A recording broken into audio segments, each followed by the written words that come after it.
What's going on, guys? Welcome back to the channel. That's right, you saw the title. I giggled when I thought about the idea. And for those of you that clicked, you're one of two people. You either actually talk like this or you found humor in it. No matter which one you are, I hope you enjoy the video, because here we got 10 Middle Eastern fragrances that slap on God for real. They be bussin'. I felt stupid just saying that. Stay tuned.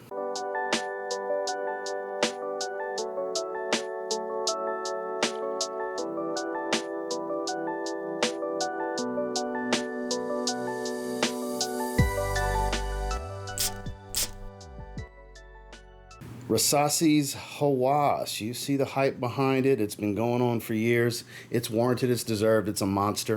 It smells great. If you're sniffing it up close, sure, it'll smell cheaper and more chemically synthetic. But out in the air, pure magic. Sweet bubblegum aquatic with some spices. You got some fruity plum. You got some spicy cinnamon. There's a little bit of a woodsy, spicy, oriental type of feel to it. It's very playful, very attractive. It's a compliment getter. What can I say? It's Rasasi Hawas. One of the two newest releases from Afnan, we've got 9 PM Rebel. This one has a beautiful pineapple opening, a bit of other sweet notes. You've got some earthy, woody green facets to it, some wood, some oak moss, things like that. So it'll remind you of a few different fragrances in the top, things like Lattafa's Kate Alfarsan. There's also a little bit of, I guess, that ultra male DNA from regular 9 PM that's here as well. So if you like sweet, fruity, woodsy fragrances, you'll probably like this one. It is a pretty damn good release from this year. It's kind of a hybrid of a few different fragrances. And for the money, it's hard to beat, and it performs really well. Probably the most hype-warranted clone I've come across in a long time.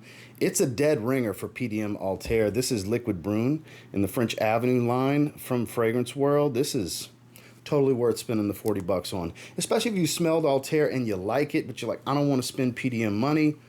This is one of those rare times that I would say just go for the clone. It doesn't happen often that you'll hear me say that, but it does happen. And this is one creamy, woody, vanilla, spiced, a little bit of white florals from some orange blossom, a hint of citrus up top. Great performance. Again, the quality is almost on par with one another. It's just a really good option, and it performs really well. It's Liquid Brun. One that I just got, which is actually going to be my scent of the day today. It's very similar to Le Beau Paradise Garden. The opening's more like the Le Parfum because of the pineapple fruitiness, but Najdia Intense from Lattafa definitely smells, especially after you give it a few minutes and that pineapple settles down a bit. It becomes more about this green, ginger-spiced, woody, coconut water type of fragrance that is pretty much what Paradise Garden is. At first, not a dead ringer. It's like, okay, this belongs in the Le Beau family. It's kind of a cross between Le Parfum and Paradise Garden. And like I said, after a few minutes, okay, it's Paradise Garden. That's basically how you can go about this one. I just got this one a few days ago. Pretty eager to wear it here later today after I get back from the gym. This will be my scent of the day. I'll have a scent of the day shorts video that follows this in a few hours, but totally worth checking out if you're looking for Le Beau Paradise Garden on the budget. It's Najdia Intense from Lattafa. Another kind of almost dead ringer for a PDM fragrance. We're talking Greenly this time. Now on paper, virtually identical. On skin, you can tell this is a cheaper cedar wood, so that's the big difference, I would say. Other than that, it's the same fragrance. We're talking again from Fragrance World. This is in the French Avenue line. This is Aether. So Aether, like I said, after a little bit, after you let that sharp cedar smell calm down a bit, it's green apple, it's fresh greens, it's softer woods. It starts off with a sharper wood. It's when you let that cedar wood calm down. It's actually really, really good. That's like the only distinctive outlier that I can say is different from Greenly is that specific cheaper cedar wood that they used here versus what PDM used. All in all, if you want the original experience, you should go with the original, but for a damn close experience for a fraction of the cost, you can always go with this. It's Fragrance World's French Avenue Aether. A now long discontinued community darling is YSL L'Homme Ultime. A soft, dusty, kind of powdery like rose, spiced ginger and woods. Well, Rasasi kind of recreated it with It's Essential for Men. It's pretty much a dead ringer on par with Yves Saint Laurent's quality here. It's undeniable similarity. Not quite one-to-one, but pretty damn close. I would say about as close as you're going to get, and it's in that $25, $30 range from what I remember. It's been a little bit since I've looked at the price. You can check the link down in the video description. I'm not even sure if it's in stock currently, but I will have it linked to where I got it from Fragrance Buy. It's the way to go. Anybody that's ever tried it and then you looked on eBay and you're like, ha, not paying that price. just go with this. It's a damn good replacement. It's Essential for Men from Rasasi. One of the better releases in the niche world, mass marketed niche world, in a long time has been Creed Absolute Ventus, but it is astronomical. Even from discounters, you're paying over $300 for 75 ml. It is amazing. But if you want to spend a fraction of the cost and get a very similar experience, you can get Armaf's Club de Nuit Precious #1. This is a little bit more woodsy, but overall still that citrus spice, fruity smell, woodiness, aromatics, all the accords, all the notes that create Absolute Ventus are here. Now, this is better quality than typical for the Club de Nuit line, but of course it doesn't match Creed's quality. That's where you got to temper your expectation, but this is a damn good release. This is one of the better affordable releases to come out in 2024, and one that I strongly encourage checking out. When it comes to stuff that's kind of like Absolute Ventus, there's a lot of people putting their versions out, but this is still the best one. If you want the closest representation for the money, you should check out Armaf's Club de Nuit Precious #1. If you like this, you'll probably like Dumont's Nitro Red. So why do I have both of them in here? Because they're not the same fragrance. There's strong similarity.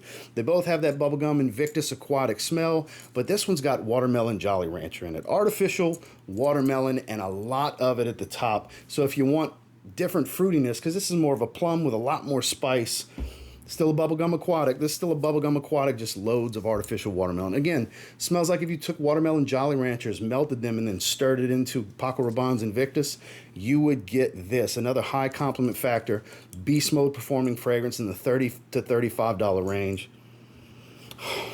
Really good stuff. Another high compliment getter. I know that matters to a lot of you. You're not just wearing it for you, which... wear it for you. Come on, you're the one that's wearing it. You got to like it the most, right? You got to like it more so than the people around you because you're the one wearing it. But it's always nice to get a compliment, and fragrances like Dumont Nitro Red will most likely do that for you. Rum, shot of rum with some warm apple pie. This is Paris Corner's Appletini. Supposed to be in relation to Killian's Apple Brandy on the Rocks. It smells like Boss Bottled Intense EDP. That beautiful apple pie smell with some rum is basically what I relate it to. Very gourmand, but again, not gourmand at the same time. I don't know, because again, it's got the apple pie smell, the apple spice, woods, all that good stuff with some booze. This is damn good. This is one of Paris Corner's best releases. I've smelled Apple Brandy on the Rocks once. How accurate is it to it? I don't remember. I smelled it once, so I couldn't tell you. But I relate it strongly to Boss Bottled Intense CDP with booze, and that alone is a big selling point for me. I love this fragrance. Again, I think it's one of Paris Corner's best releases ever, let alone this year. And I would highly encourage you check it out as well if that sounds good. It's Paris Corner's Mawj Appletini. Last but not least, let's say you tried Invictus Victory Elixir and you didn't like that heavy, earthy green patchouli smell. And you wish, man, if they would just dial that back, man, this would be a fragrance for me.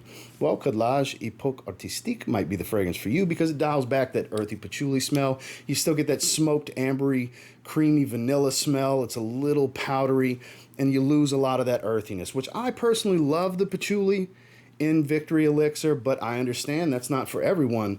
This is the safer play while still walking that path of the DNA. It's really good. This is more about vanilla than it is about patchouli, where I think it's understated how much Victory Elixir actually is about patchouli. This is a damn good fragrance, though. Some of Khadlaj's best work. I would say inspired by more than clone of. Clear what it's inspired by, but dials back a few things to make it more inspired than cloned. You follow that thought process. Definitely worth checking out some of Khadlaj's best work as Epoque Artistique. Well, that was a quick 10 for you with a very playful title that, no, I don't speak like that. I'm ironically saying it because there are people that speak like that. Again, I felt stupid just repeating it, but you know what? You got to have a little fun with some topics here and there. This was basically about 10 really good affordable Middle Eastern options, and I thought, that's an interesting topic. Fuck it. We're going to use that. So here we are. So I appreciate you guys for watching. Make sure to like, comment, subscribe before you leave. Catch you on the next one.